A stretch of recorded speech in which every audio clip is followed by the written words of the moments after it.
Hello, welcome to my kitchen. Today I'm making my favorite ground beef casserole. This is another Two Cooks recipe and it's appropriately named my favorite ground beef casserole. And that it is. It's so easy, it's a crowd pleaser, and it takes literally minutes to put this together. Now I'm starting with my special sauce. I have a cup of sour cream.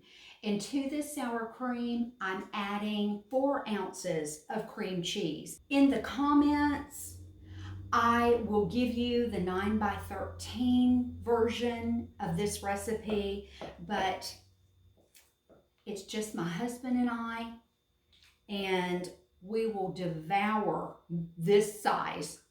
Now, to this mixture, I'm adding some chives. You can also add green onions to this. It's absolutely delicious, but I prefer chives in this recipe because they're just a little bit milder. And I'm going to give these a nice little chop. There we go. Now this equals about a tablespoon. Something else that you could add if you are really in a hurry are some dried chives. They're really good in this. Now I'm just going to stir this together. It really helps when your cream cheese is at room temperature and the chill is taken off your sour cream just a tiny bit. Now I'm going to set this aside and we're going to talk about the ground beef part of this casserole. I browned some ground beef and I've already drained off all of the drippings. And this is a pound of ground beef. And to that, I'm going to add a little bit of garlic powder. You can definitely use fresh garlic in this, but the Two Cooks recipe just calls for a teaspoon of garlic powder. And I'm also adding just a pinch of Italian seasoning. If you want to, you can add onions, fresh garlic, black olives are delicious in this, but I'm keeping it simple today. I'm going to teach you the true recipe and just the base of it. Now to the ground beef, I'm adding a 15-ounce can of tomato sauce. You can also use diced tomatoes. That's really good in this. But I will say that children and my husband don't like chunks of tomato. So the tomato sauce works really well. And I'm going to stir this together. And I'm just going to taste it to see if it needs any salt. I did add a dash of kosher salt when I was browning my ground beef, but I just want to give it a taste to make sure it doesn't need any more. That's really good. But I am going to add just a pinch more. There we go. Now let's get started on building the casserole. I have my baking dish, and the first thing that I'm going to add is a little bit of this ground beef mixture. Just put this on the bottom of the pan, and I'm going with half of this ground beef. Just divide it. Make sure that it's spread out really good all over the bottom. Now, one of the things that makes this casserole super easy are these oven-ready lasagna noodles. Now, if you have any leftover pasta, whether it be macaroni or penne, even spaghetti, it is absolutely delicious. But if you're like me and you're in a hurry, then use these. You don't have to boil anything. There's no dishes to wash, and these work perfectly in this casserole. Now I am going to line these right on the bottom, and if they don't fit in your dish, just break them.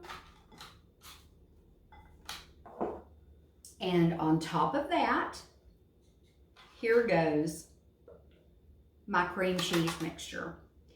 Now I'm only using half of that right now.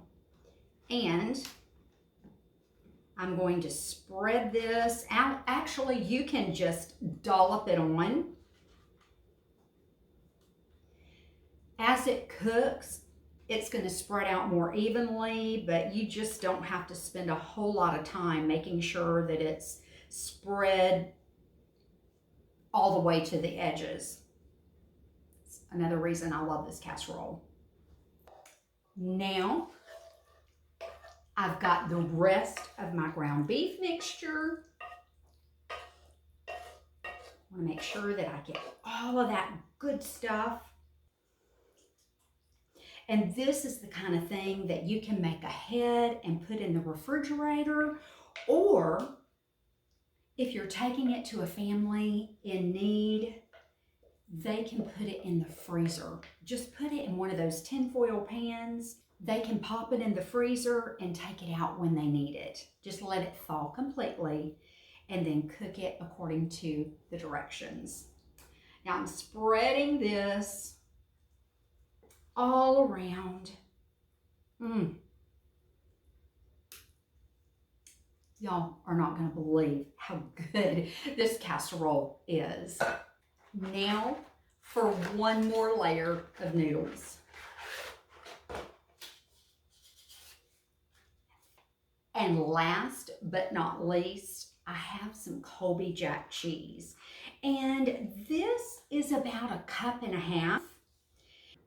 Now, doesn't this look good? If you're making this and going to cook it later, just cover this and it can sit in the refrigerator for up to 2 days before you cook it. Everything in this is cooked except for our lasagna noodles. So this is going to cook anywhere from 30 to 40 minutes. I just want to insert a fork, not a knife, because the knife will cut through, but I'm going to insert a fork and make sure that the pasta is fully cooked. My oven's preheated to 350 degrees. I'll see you right back here when this is done. Wowza! This looks and smells amazing. Oh my goodness. And it just couldn't be any more perfect. I put a little piece of tin foil over the top to keep the cheese from getting too brown. But let's see if it's actually ready. Yes, it is. Now I'm gonna let this sit for a good 10 minutes. It's way too hot to serve right now. And anytime you let a casserole sit, you give it time to relax a little bit. Let's see how we did.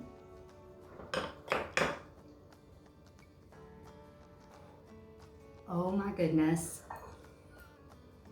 I'd say we did pretty good. This looks amazing.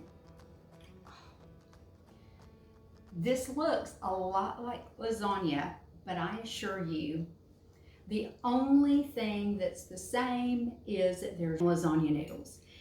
And you do not have to use the lasagna pasta. You can use whatever you like. Now this is hot.